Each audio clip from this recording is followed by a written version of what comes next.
الحمدللہ رب العالمین والصلاة والسلام علی خاتم الانبیاء والمرسلین وعلی آلہ واصحابہ اجمعین ومن تبعہم بإحسان الی یوم الدین۔ آج ہمارے کورس کا 11واں سبق ہے۔ پچھلے سبق میں ہم نے ملحدین کے اعتراضات کی کچھ اقسام پڑھی تھی۔ آج کے سبق میں ہم ملحدین کے چند اعتراضات اور اس کے جوابات پڑھیں گے۔ اس کا فائدہ یہ ہوگا کہ آپ حضرات کو تھوڑا سا اندازہ ہو جائے گا کہ ملحدین کے اعتراضات کس قسم کے ہیں اور ان کے جوابات میں کیا طرز اختیار کرنا چاہیے اور کیا طرز اختیار کر سکتے ہیں۔ کا سب سے بڑا اعتراض یا سب سے پہلا اعتراض جو ہوتا ہے کہ خدا کا خالق کون ہے، یعنی وہ یہ کہتے ہیں کہ جب ہر چیز کو خدا نے پیدا کیا ہے تو پھر خدا کو کس نے پیدا کیا، یہ ان کا پہلا بڑا اعتراض ہوتا ہے۔ اس سوال کا ذکر احادیث میں بھی ہے۔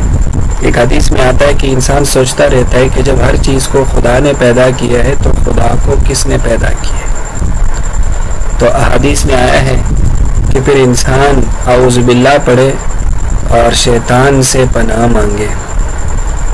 دراصل اس جو سوال ہے اس میں کچھ مغالطے دیے گئے۔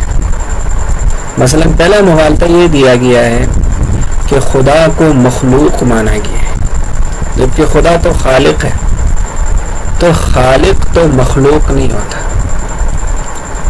تو اس لیے یہ ایسا ہی ہے جیسے ایک آدمی کہے کہ ہر انڈا مرغی سے نکلتا ہے، تو پھر یہ درخت کس مرغی سے نکلا ہے؟ تو ہم تو اس کو کہیں گے کہ بھائی ہمارا اصول تو انڈے کے بارے میں تھا، درخت کے بارے میں تو نہیں تھا۔ تو یہی ہم کہیں گے، ہم جو کہتے ہیں نا کہ ہر چیز خدا نے پیدا کی ہے، تو وہ مخلوق جو چیز ہے اس کے بارے میں ہم کہتے ہیں، خالق کے بارے میں نہیں۔ تو جس طرح یہ کہنا غلط ہے کہ جب ہر انڈا مرغی سے نکلتا ہے تو پھر درخت کس مرغی سے نکلا ہے، اسی طرح یہ غلط ہے کہ جب ہر چیز خدا نے پیدا کی ہے تو خدا کو کس نے پیدا کیا، کیونکہ خدا مخلوق ہے ہی، اس کو کسی کے خالق کی ضرورت ہی نہیں۔ دوسرا مغالطہ اس میں یہ دیا گیا ہے کہ جو علت اور معلول کا ایک سسٹم ہے وہ خدا پر لاگو کر دیا۔ اگر ہم لاگو کر دیں کہ خدا کو بھی کسی علت یعنی کسی چیز نے پیدا کیا، تو پھر اس علت کے آگے کیا علت ہوگی، پھر اس کے آگے کیا علت ہوگی، تو کسی جگہ تو رکنا پڑے گا، ورنہ یہ سلسلہ ہی سارا ختم ہو جائے گا۔ مثلا ایک مثال دیتا ہوں، اگر میں آپ سے کہوں کہ میں ایک ایسی کرسی پر بیٹھا ہوں جس کی پچھلی 2 ٹانگیں نہیں ہیں، لیکن اس کرسی کو گرنے سے بچانے کے لیے ایک اور کرسی کا سہارا دیا گیا، اور اس دوسری کرسی کو پھر بچانے کے لیے تیسری کرسی کا سہارا دیا گیا۔ ظاہر ہے جب ہر کرسی کی 2 ٹانگیں نہیں ہوں گی تو پھر ہر کرسی کو سہارا دینے کے لیے ایک اور کرسی کی ضرورت ہے۔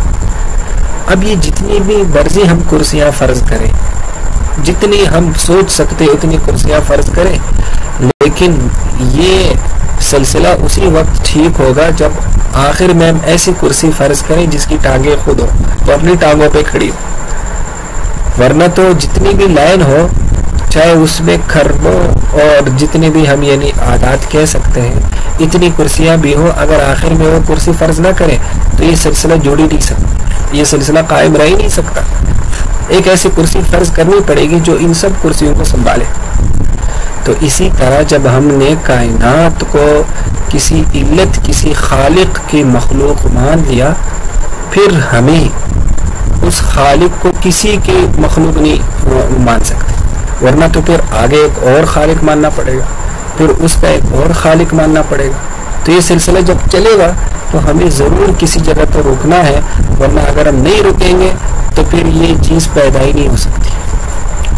جب رکیں گے تب ہی پھر یہ ان چیزوں کا وجود آئے گا۔ جیسے یہ کرسیوں کی مثال دی کہ آخر میں ایک ایسے کرسی فرض کریں گے تب یہ ساری کرسیاں قائم رہ سکیں گی۔ تو اس لیے خدا کا خالق کون ہے، تو یہ یعنی اس طرح کی مغالطے دیے گئے۔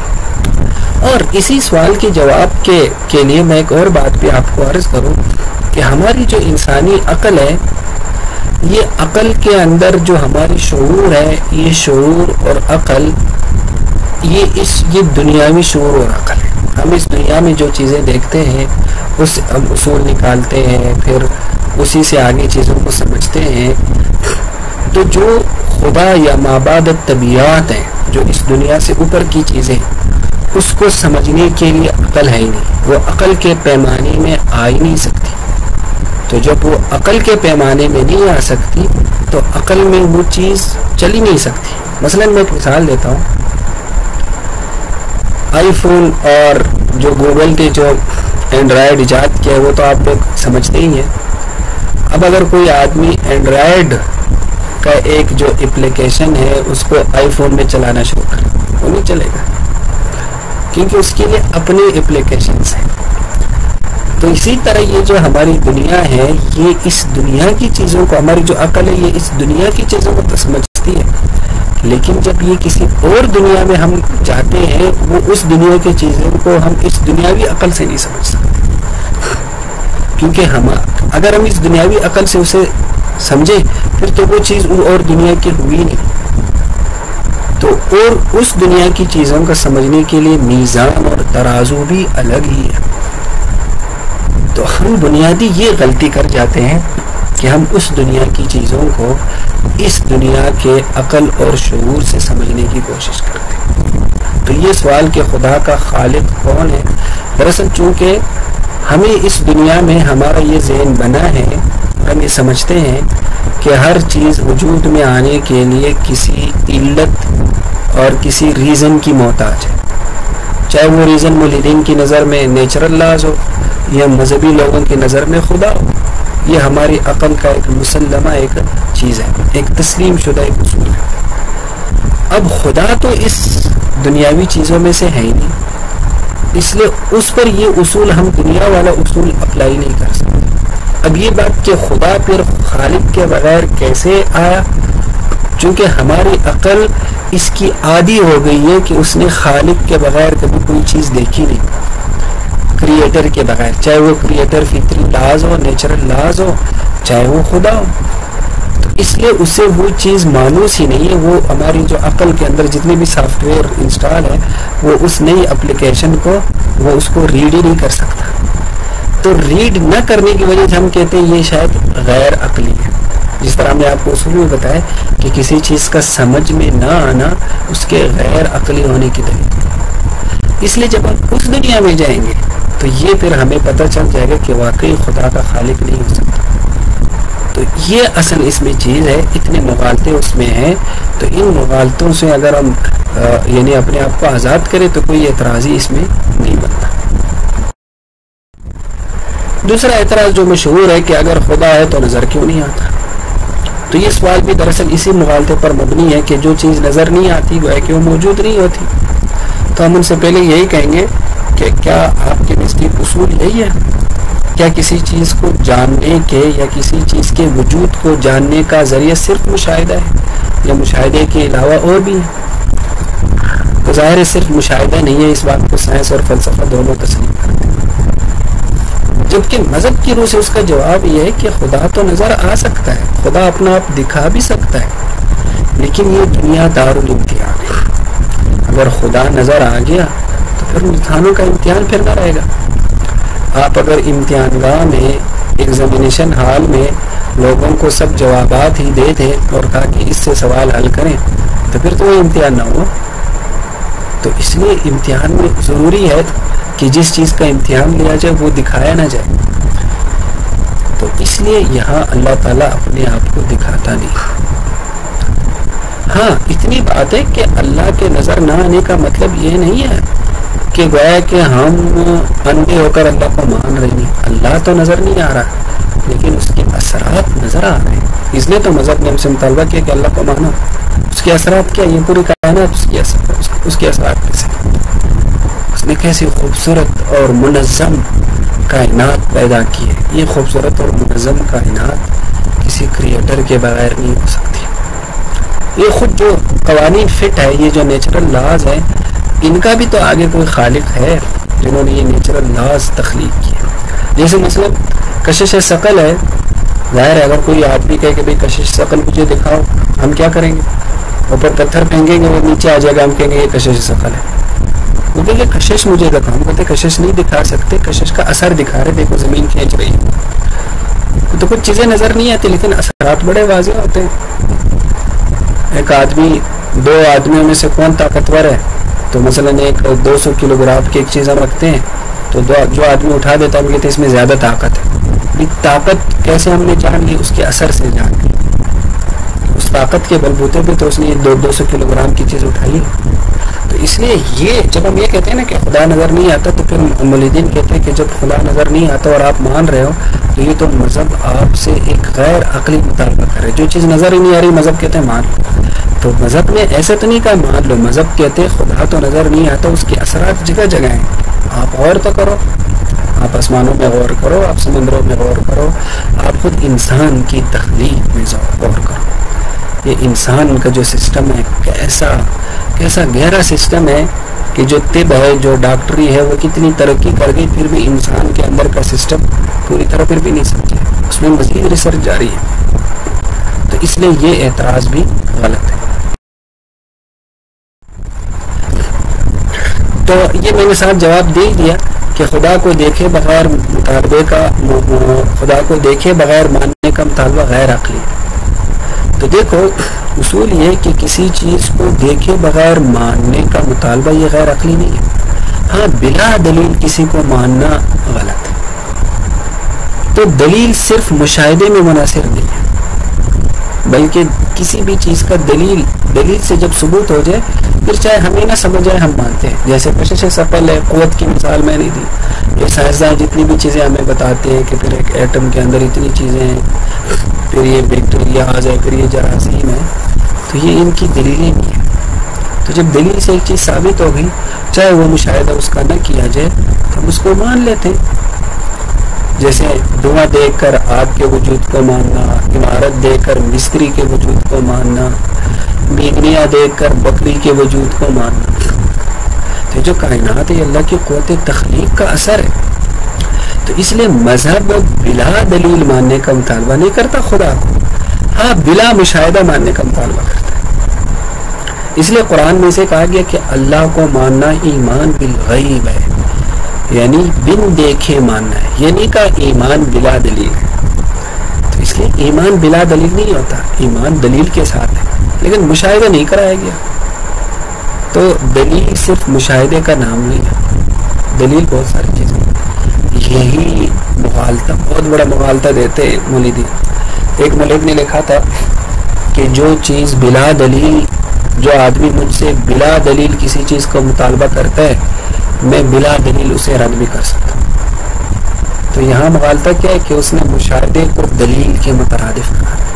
تو مذہب خدا کو بغیر دیکھے کا تو مطالبہ کرتا ہے لیکن بغیر دلیل کے مطالبہ کبھی نہیں کرتا.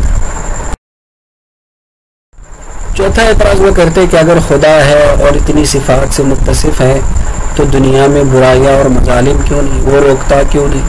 بلکہ اس پر مزید وہ یہ کہتے ہیں کہ جب شیطان یہ سارا کچھ کر رہے تو خدا شیطان کو اگر نہیں روک رہا تو یہ برائیوں پر راضی ہے، اور اگر روک نہیں سکتا تو وہ خدا کیسا ہو؟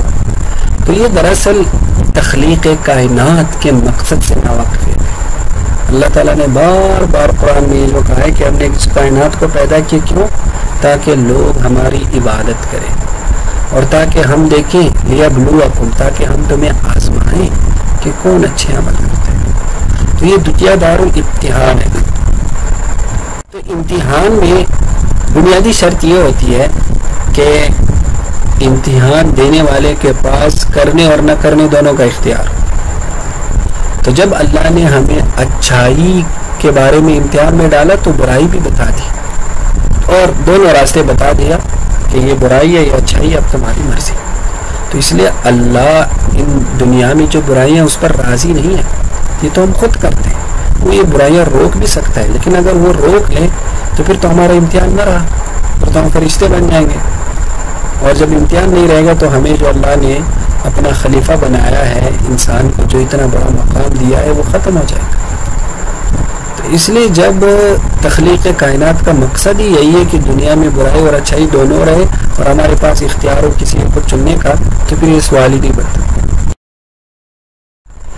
ایک پانچواں اعتراض وہ یہ کرتے ہیں کہ انبیاء صرف جزیرہ عرب اور آس پاس کے علاقوں میں کیوں رہے؟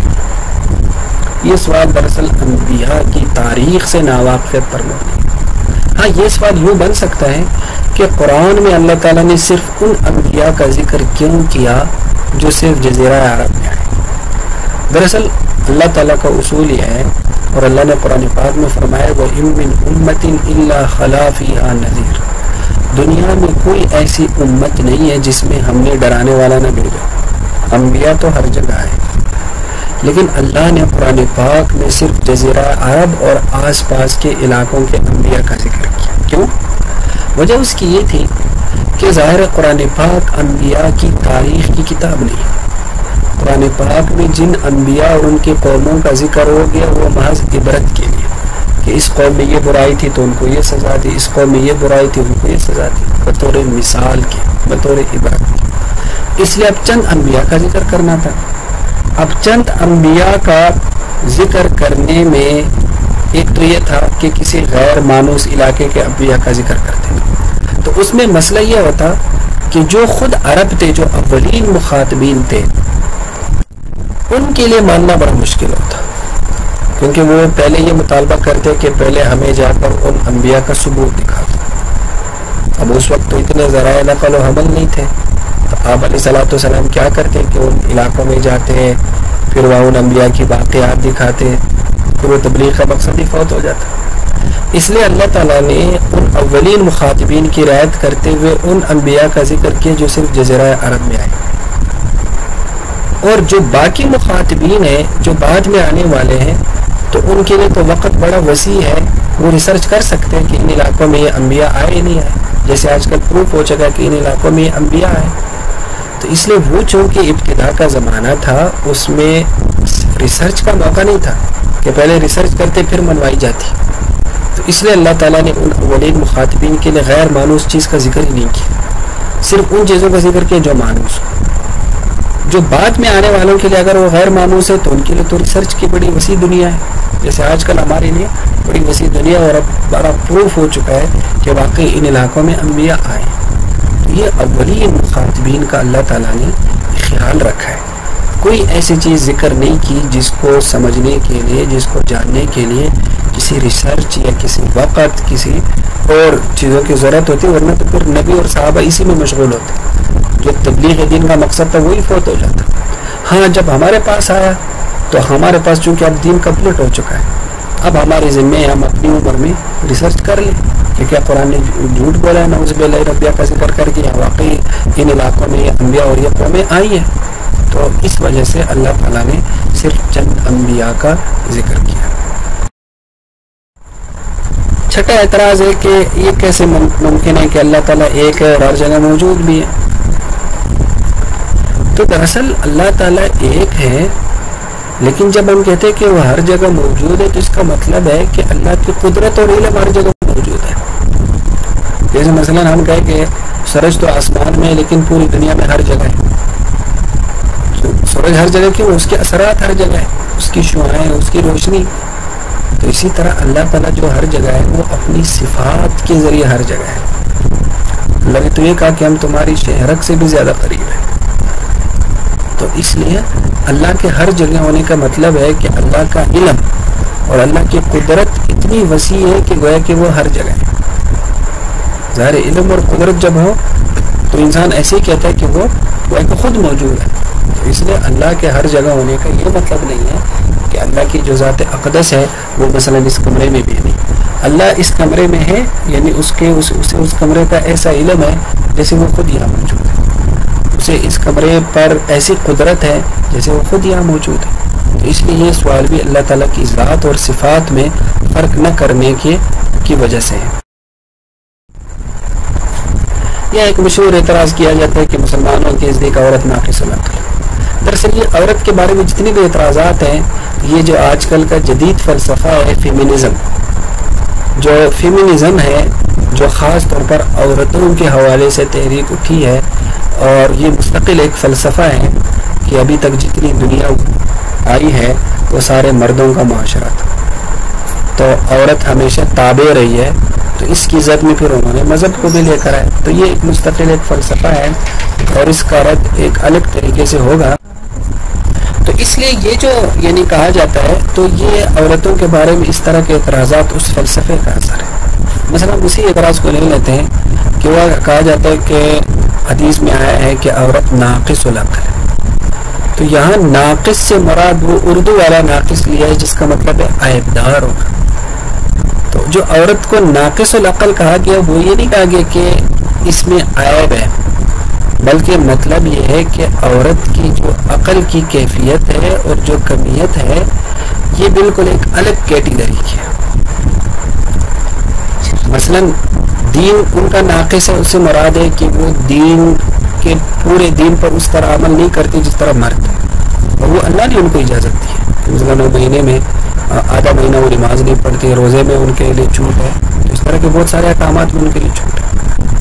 اور عقل میں ناقص ہونے کا صرف اتنی وضاحت ہے کہ 2 عورتوں کی گواہی ایک مرد کے برابر کی گئی. تو اس لیے یہ کہنا کہ ناقص سے مراد ہے کہ شاید اس میں کوئی عیب ہے، ایسا نہیں. ہاں یہ اتنی بات کہ پھر وہ 2 عورتوں کی گواہی ایک مرد کے برابر کیوں ہے، تو آسان سا جواب ہے. دراصل بات یہ ہے کہ یہاں جو 2 گواہی، ہمیں تھوڑا سا گواہی کے فلسفے کو سمجھنا ہے. گواہی کا تعلق ہوتا ہے یادداشت سے، اور یادداشت کا جتنا تعلق حافظے کے ساتھ اور عقل اور ذہانت کے ساتھ ہوتا ہے اس سے زیادہ دلچسپی کے امور سے ہوتا ہے. کہ جس چیز میں انسان کی دلچسپی ہوتی ہے وہ یاد رہتی ہے، جس چیز کی انسان میں دلچسپی نہیں ہوتی وہ یاد نہیں رہتی. تو اس لیے اب یہ ہے کہ جو کاروباری معاملات ہیں اس میں عورتوں کی اتنی دلچسپی نہیں ہے، تو اس لیے ان معاملات میں پھر 2 عورتوں کی گواہی کو ایک مرد کے برابر قرار دیا، تاکہ اگر چونکہ دلچسپی نہیں ہے تو ایک عورت بھول بھی سکتی ہے اور اسے کاروبار کے اتنے گہرے ہونے کا اندازہ بھی نہیں. تو اس لیے وہاں 2 عورتوں کی گواہی ایک کے برابر قرار دی گئی. یہ اتنی لمبی تحریر اس میں لکھی گئی ہے، آپ اس میں پڑھے تو آپ کو اچھی طرح سمجھ آ جائے گا. تو میں صرف مختصراً اس میں آپ کو بتا رہا ہوں. ہاں ایسے کیسز جہاں عورت کی دلچسپی ہے وہاں ایک عورت کی گواہی کو کافی قرار دی. مثلا ایک یہ بچہ کس عورت کا پیدا ہوا ہے، اس میں جو دائی ہے اس کی گواہی قبول ہوتی ہے. جو اس ٹائم عورت کے ساتھ ہوتی ہے، جو اسی یعنی پیدائش کے وقت بچہ کے ساتھ ہوتی ہے، تو اس کی گواہی وہاں قبول کی گئی کیونکہ یہی اس کی دلچسپی کا ہے. تو اس لیے یہ گواہی کے معاملات، اور پھر ویسے بھی گواہی کے معاملات عدالت میں ہوتے ہیں. پھر عدالت میں ایسی عورت، چونکہ ہم اس کو بسا اوقات قیاس کرتے ہیں آج کل کی ایسی عورتوں پر جو مردانہ معاشرے میں اور بے حیائی کے ساتھ رہتی ہے، لیکن ایک مسلمان عورت جو ہوتی ہے وہ تو ان معاملات سے بڑی دور ہوتی ہے. ان کو بڑی عزت و تکریم کے ساتھ گھر میں ہوتی ہے، اور اگر وہ باہر نکلتی بھی ہے تو مخصوص ضرورتوں کے ساتھ. اب وہ جب ایک دم عدالت میں جائے گی تو ظاہر ہے اس پر گھبراہٹ بھی طاری ہو سکتی ہے. تو اس لیے شریعت نے اس کی آسانی کے لیے 2 عورتوں کی گواہی کو قرار دیا. تو خلاصہ یہ ہے کہ اس پورے کا جو تعلق ہے یہ صرف اور صرف عورت کی رعایت رکھتے ہوئے. تو اس لیے یہ یعنی اس میں اصل چیز عورت کی رعایت ہے. یہ نہیں ہے کہ اس میں عورت کو کوئی توہین ہے یا عورت کے بارے میں اسلام کا نظریہ بڑا کم رکھا گیا ہے. تو خلاصہ یہ ہے کہ جہاں بھی اس جیسا اعتراض نظر آتا ہے، دراصل جو عورت کی تخلیق ہوئی ہے نا، اسلام چونکہ ایک فطری مذہب ہے اس لیے اس نے عورت کی تخلیق کا بڑا لحاظ رکھا گیا ہے. اس کی جو نیچر ہے عورت کی، اس کی جو جسمانی ساخت ہے، اس کا جو جسمانی سٹرکچر ہے، عورت کے جو ذہنی میلانات ہے، تو شریعت نے جو بھی احکامات عورت کے لیے خاص دیے ہیں وہ اس کے اس ذہنی ساخت، سٹرکچر، اس پورے سانچے کے مطابق. اگر ہم یہ چیز سمجھ آئے تو ہمیں کوئی اعتراض بھی نظر نہیں آئے گا. تو شریعت نے اس کی خصوصیت کا لحاظ رکھا ہے. تو اس لیے ہم کہتے ہیں شریعت میں مساوات نہیں ہے. شریعت مساوات پہ یقین نہیں رکھتی. شریعت درجہ بندی پہ یقین رکھتی ہے. شریعت کہتی ہے کہ اگر بچہ ہے تو اس کے لیے الگ خصوصی احکامات ہوں گے، اگر مرد ہے نوجوان ہے تو اس کے لیے الگ احکامات ہوں گے، اگر عورت ہے تو اس کے لیے الگ احکامات ہوں گے، پھر عورت اگر بوڑھی ہے تو اس کے لیے الگ احکامات ہوں گے. شریعت ہر ایک کے لیے الگ الگ احکامات تجویز کرتی ہے. مثلا شریعت تو اس میں بھی فرق کرتی ہے کہ مسافر اور مقیم کے احکامات الگ الگ ہیں.